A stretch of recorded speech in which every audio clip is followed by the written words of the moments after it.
The fuck was that? Evening, everyone. I am here in Los Angeles. Good evening, everyone. We hope you enjoyed the movie. I am here in Los Angeles with directors and filmmakers and cast members, and we are so excited to get inside for our panel.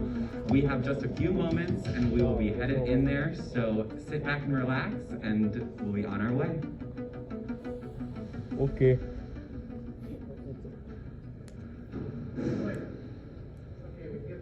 Clear?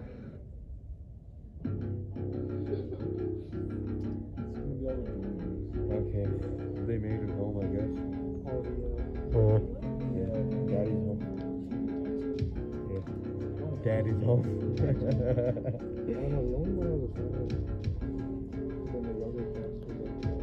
Are you gonna go see them? Maybe through like the cars and shit, like they're old. I was waiting for a kiss. Oh man, remember, you're fucking recording, bro. You can't be saying this. What if you want to show somebody? It still hasn't started, dude. It doesn't matter. I can say anything I want. Anything about faggots. Blacks. I liked it though. It was good. It was okay. What do you know? What do you think it was out of 10? Huh? What do you think it was out of 10? I give it a 6. A 6? Really? You like it? Yeah, it was Ladies and okay. gentlemen, the Q&A is about to begin. I Please just like welcome the Huey. talented star, producer, I director, wish we and got fellow Carl fan Urban up of in the here. horror genre, Christopher Landon, to the stage.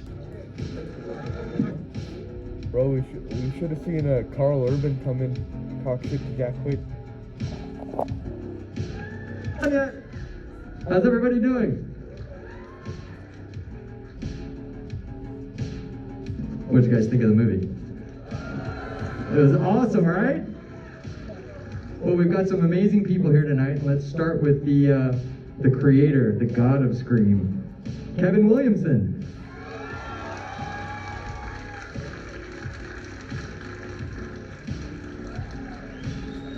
And coming up next, the director of the film, Matt Bettinelli-Olpin.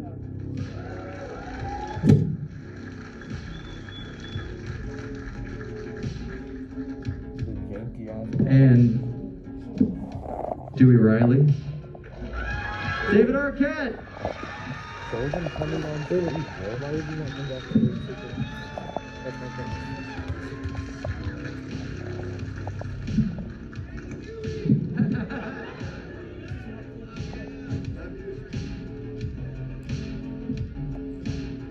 So, Matt, I'm going to start with you. I just want you to like set the table for us a little bit. How did you find your way to this movie? Well, our good friend William Sherrick was here somewhere, who's one of the producers. I should say first too that I co-directed it with Tyler Gillette, who couldn't be here today because he was exposed to COVID, and we just want to play it super safe and be smart about it. But he would have loved to be here, and thank all of you. This is just wonderful. It's a dream come true. So yeah, William Sherrick and Jamie Vanderbilt, they have a company. And Jamie is the writer of the movie, and they invited us to direct it, and we jumped at the chance. It was kind of serendipitous. We didn't know that we were auditioning for it. Basically, they set up a meeting for us with the producer, and he said, "I like him," and we got to do it. And that was the beginning of all of this 2 years ago, and now we're here. And honestly, Surreal is amazing. You're the first crowd I've seen watch it, so wow, thank you.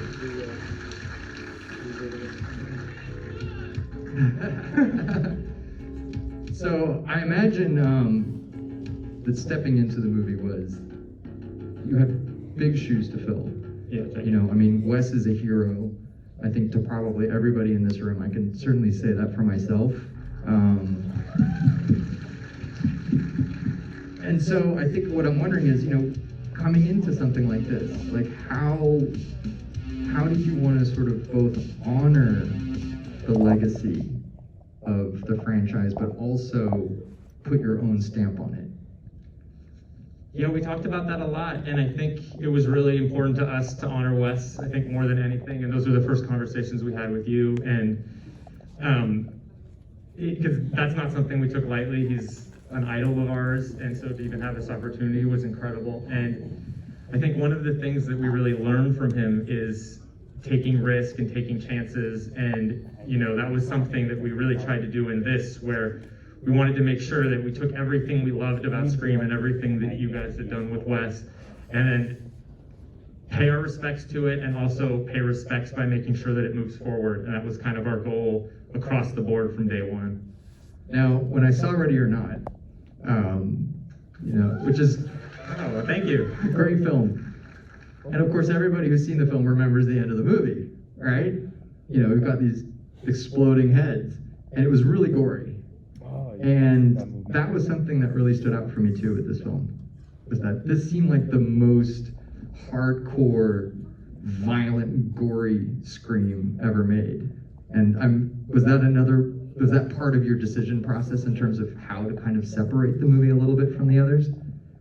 I think it's funny because I think to us the others are really gory, and they really push the boundaries, and we felt like we were kind of in line with that. We got Tatum's head, and there's so much of that in the others that we just love, because it always, I think one of the magic things for me as a fan of Scream up until this one is that it's such a great movie that welcomes you in. It feels fun and big and popcorny and just like a great time, and then it has those really challenging moments where it gets kind of intense. You're like, oh fuck, I have to sit through this, oh my god. And I think that's part of the experience, and so we really tried to make sure that we had that in here, and I think that's how it came through. Right, I think you had it. It was there. David, you get the script. What do you know going into it? Do you know anything? No, I didn't know anything going into it. So when your character died, What? My were you shocked?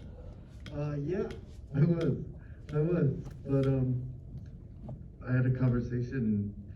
The initial thing with all of us was, Wes, losing Wes, and how much he meant to all of us. He was such an important figure in my life as an actor, but as a person as well, just as a human. So yeah, but I love playing the role of Dewey, so I really wanted to be a part of it. I was the first one to sign on. I knew that would kind of drag the others. You were the worm on the hook, so to speak. Yeah. That's amazing. This was kind of, it was Dewey, but there was so many layers to this character, and in this film, I was really moved by him.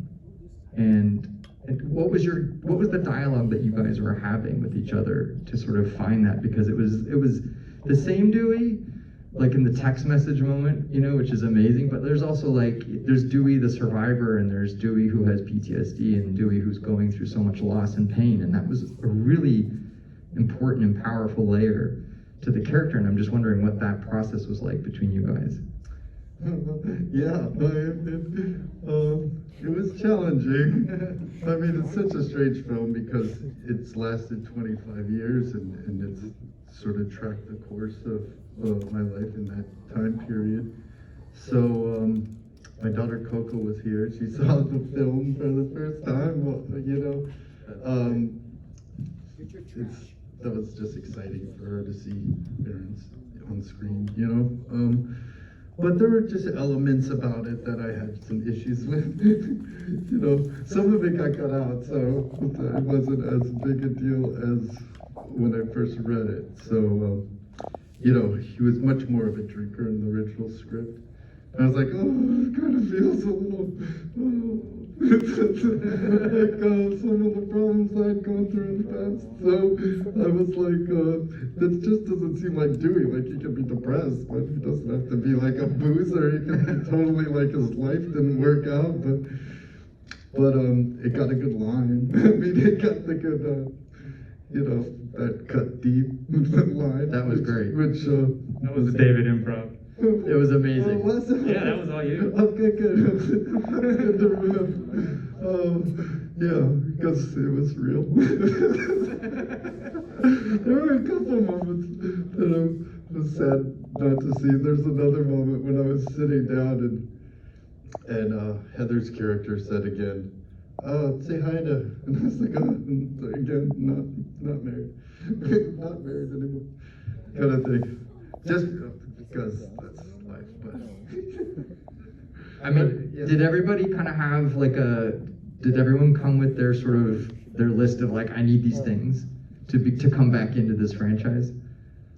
I mean, everybody had thoughts. Yeah. All of which got incorporated, and we had a lot of talks about that with Dewey, and we had a lot of talks with Ned and Courtney about it as well. And I think, at the end of the day, us as the kind of new kids on the block really relied on the three of them, on you, to kind of help us find our footing in the Scream world, and it was just invaluable. And a lot of it got worked into the script. I'd say most of it.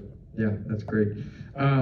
So the movie, it's funny, like on the surface, the movie sort of examines the sort of current trend of requels, which is really smart and extremely clever, but ultimately it ends up being a movie about toxic fandom. And it's funny because I was laughing when I saw the film because there's all these jokes about elevated horror. And obviously, the Babadook and Hereditary. And it's interesting because this movie's constantly having a conversation with itself. And that's what I think makes this elevated horror. I'm kidding. I don't believe in that. But it's so interesting that that's constantly happening. But I'm curious about how your own experience sort of may have informed the film in terms of toxic fandom, because I would imagine that all three of you have experienced some version of that. I know I have. Can we talk about that a little bit? Me? Sure, yeah, you can start. I don't know. My experience with the horror fans is that they're the sweetest people in the world. They usually You are. know, when you meet them at the Agreed. when you meet them at the conventions or wherever, just out. So I don't know. Life's complicated. People are complicated. We all have our stuff. So I don't know. I don't know. I don't want to talk bad about any fans. Yeah, and we hope the movie never comes off as mean-spirited, because that was never the goal, And that was something that Guy and Jamie did so well in the script, is starting that conversation. And I think part of what got really interesting for us is that we are literally fans making the new Scream. So there was this really intense kind of meta thing happening throughout the process, where we kind of felt like we were, without killing people, we were in that position of like, well, here's our version of it, and we're doing our thing. And it was, as Scream has always been, it was a very meta experience, and that toxic fandom conversation was something that was just fun to kind of have and let the movie have. And we always approached it as we're a part of that conversation because we are movie fans above all. So, we're a part of it, and that's like the fun of why I think it's so fun to talk about it. Kevin? Yes, Chris. Toxic fandom doesn't matter. I haven't had any. I've had, the occasional stalker, but in terms of fans, no, it's been nothing but a blessed experience. They're so lovely, So it's nice to do something that has lived on this long, and people still seem to dig it, and still, they come up to you, oh, it's my favorite scary movie, and then now it's just, hey, it's my mom's favorite scary movie. So, to that end, way back when you wrote the first film, did you ever imagine that it would get this far, that there would be this many films and this kind of an audience? Could you even imagine that? Never in my wildest dreams. I wrote this script out of desperation. I was broke, I was hungry, I had bills to pay. It was really that struggling writer, and I had no money at all, and I was out of oodles and noodles, and I really wrote it out of desperation.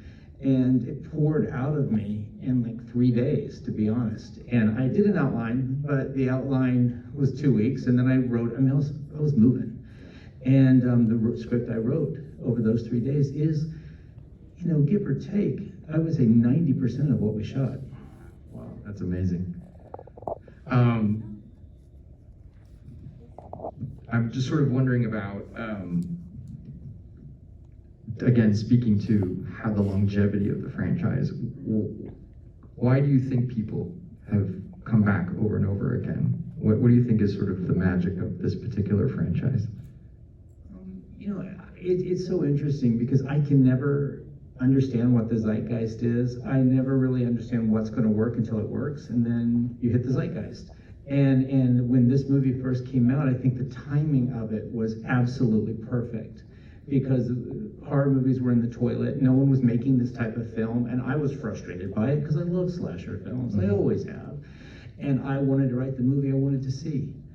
And so I did, and I really utilized my knowledge of horror films just like anybody would. And I wanted to put a real teenager who had actually seen all the horror movies in a real horrific experience. Yeah, and it worked. It's interesting because I've read a criticism that like the first Scream, because it was so meta and because it examined the genre so acutely and specifically, that it was sort of like the death of the traditional slasher film.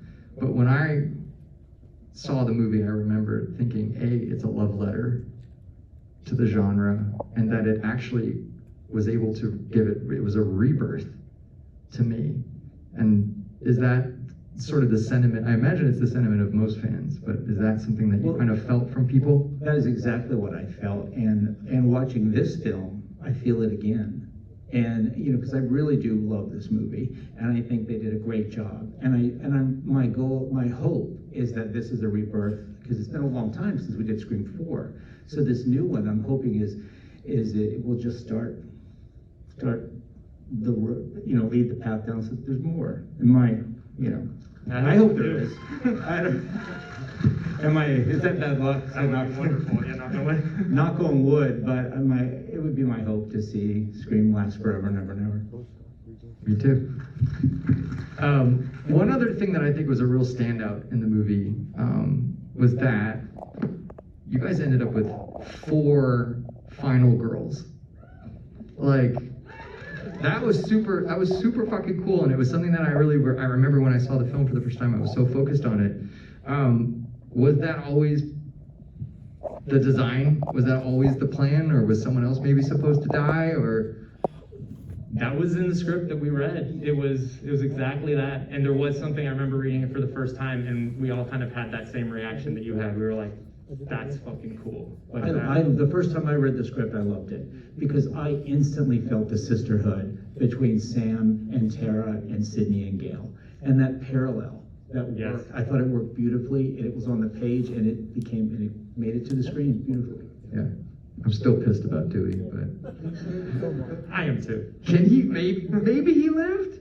We didn't know. Brothers don't know about. Stab 8 went off the rails, so. Briefly before, I've got some fan questions, but one other thing I just wanted to bring up. So, Easter eggs.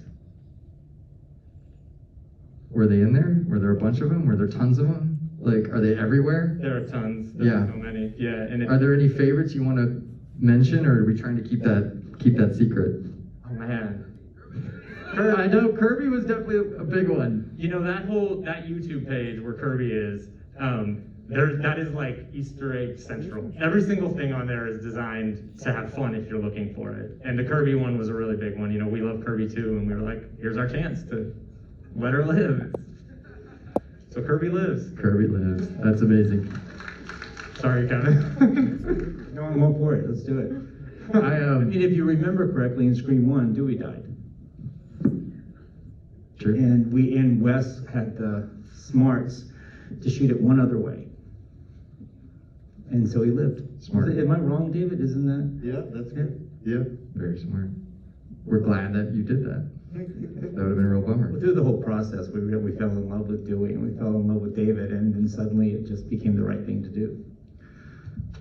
All right, I got some fan questions. Some fan questions, okay? All right, so at Patricia M asks, was it hard to adapt the classic Scream formula and to feel the classic Scream formula and feel to a newer generation and audience since it's been so long since the last installment came out? Yes and no, because I think so much of that was just baked into the script that we read, and the script that Guy and Jamie wrote had that interwoven so well, where, you know, it had all of the stuff that we love about the original four, and then it had all these new characters that we were falling in love with, and the way that their stories and the whole movie that you guys just watched did it. We just felt this is exactly what it should be. So it was kind of there, and all we had to do was not mess it up. Zach Alexander asks, is there anything that you learned when you were making Ready or Not that you brought to Scream? You know what, one that we just kind of were just talking about, and I think we just kind of landed on this, but because Ready or Not was such a low budget movie, and we had to make it feel big and huge, we really relied on our actors to carry us through it and make sure that it was always focused so solely on character. So especially Samara Weaving in that, who plays the main character, we just made sure that it was always about character first. And I think that it was a wonderful learning experience. And then I think we really tried to bring that to this, where it's more about the characters than anything, because it's one of the things, I think, one of a million reasons we love the original Scream is because you love all those characters so much. And, you know, 25 years later, we're still so attached to them. And I think that's something we wanted to bring to it. All right, so this one's for you, David. At Beautiful Day to You Too, which is clearly a very nice person, or a serial killer. What scene of all 5 films was the most difficult to film, and why? I'd say probably there's a big speech, a really long speech at Scream 2, a big walking and talking speech, and I was didn't nail it the first time. Wes was like, oh, that's unusable. And we tried it, we kept trying it that day, but it didn't work. But then I had some more time with the lines. It was just a lot of dialogue. The inexperience to that line, like, you know, my dim-witted inexperience is merely nailed it. Don't ever have me sign that on a poster. So, what is it? Dim-witted inexperience. No, so yeah, that one. All right, we got another one for you. At Not Daniel Peñas asks, what made you say yes to coming back for this new Scream? I mean, their letter really, or the conversation I had was really great. I just love playing the role of Dewey. I love the connection that I have with horror fans when I meet them. When you meet somebody and they're like, this movie had such an impact on me. And some people have tattoos, like the whole thing. So I don't know. It's just you're in this business to entertain you guys. It's such an honor to be able to do it. And when you do something that you like, it's when all this stuff comes together and you're like, oh, I'm so glad you like it and enjoy it. And it takes you away from just, you know, every day for a second. You can live in this world and get to know these characters. And, you know, I can't say how much this movie series has meant to me, just in Wes, especially just how much I learned from him, how much he meant to me. Yeah. I think it's something that really shines in the film. You know, again, as a huge fan myself, making movies is really hard. I mean, it's just crazy hours and no sleep and a lot of struggles, but like there's so much love on that screen. You know, there's so much passion and there's so much affection for the characters and the franchise, and again, the end of the film for Wes. I mean, I think it's a beautiful thing, and the whole movie feels like a tribute, you know, and I think that's really wonderful. Super cool. All right, let's see, we got one more question. I think I have time for one more. Okay, this is for everybody. It's kind of a weird loaded question, but I'll ask it.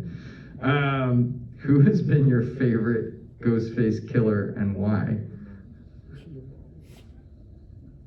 Let's start with you. Skeet and Matthew were just the original, like, those two are just such incredible actors, such incredible guys in general.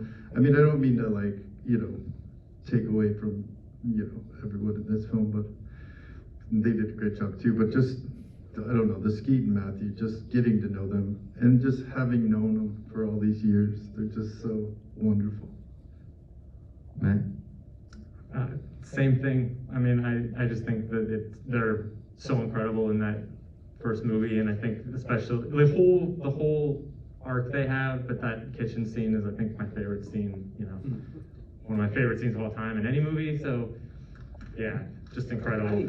I'm gonna jump from that, only because they are great and they are wonderful. So whoever came afterward had a really high bar. And so I'm gonna go with Laurie Metcalf. And the reason I say that is Skeet and Matt, first of all, they're the best actors to work with. The ad-libs that Matt did made me look so good.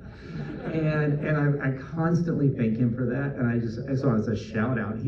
Was so wonderful and helping me look good. But Laurie Metcalf, it was a chance.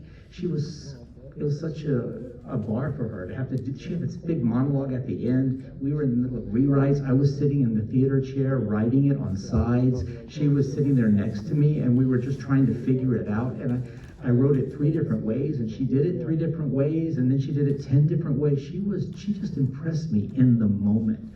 And her commitment and her ability and her talent and her skill. I'm gonna go with Laurie Metcalf only because you guys said. Yeah. If you ever see Matt Lillard at a horror convention, you'll see the longest line of everyone, and he's taking like 10 minutes with each person, and he's sitting, he's hugging them. He's just He's a great guy. Yeah. I think we're out of time, guys. Please give it up for everyone up here. They're amazing. Thank you. Thank you. Thank you so much. It wouldn't be anything without the fans, so thank you. Thank you. Yeah.